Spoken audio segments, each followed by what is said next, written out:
శృతిస్మృతి పురాణానాం ఆలయం కరుణాలయం నమామి భగవత్పాద శంకరం లోకశంకరం. అపార కరుణాసింధుం జ్ఞానదం శాంతరూపిణం శ్రీచంద్రశేఖర గురుం ప్రణమామి ముదాన్వహం.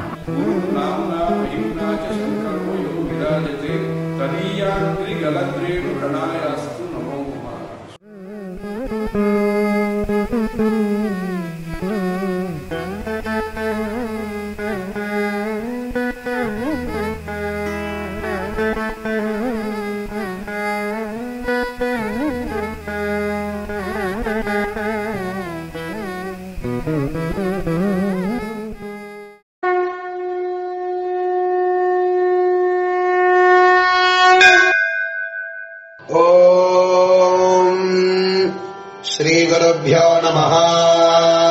हरिः ओम्.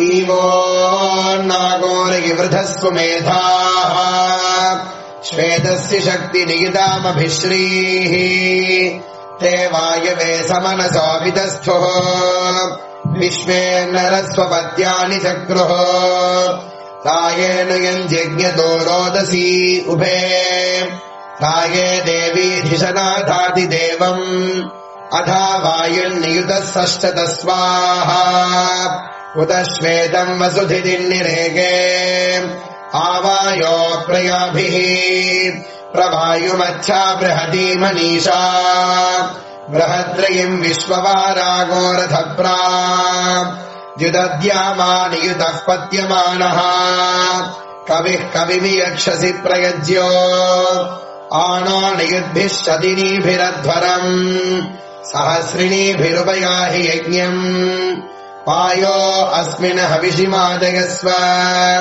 यूयम् पादस्वस्तिभिः सदा नः प्रजापतेन त्वदेतान्यन्यः विश्वा जातानि परिदा बभूव यत्कामास्ते जुहमस्तन्नो हस्तो भयज्ञस्यामपदयोरयीनाम् पतीयजदम् बृहन्तम् अस्मिन् भरे नृतमम् वाजसाधौ प्रजापतिम् रथमजामृतस्य यजामदेवमधिनो ब्रवीतो प्रजापते त्वन्निधिपाः पुराणः देवानाम् पिता च निता प्रजानाम् पतिर्विश्वस्य जगतः परस्वाहा हविर्नो देवविहवे जुषस्व तवे मे लोकाः प्रदिशो दिशश्च परावतो निवद उद्वतश्च प्रजापते विश्वसर्जीवधन्य इदन्नो देव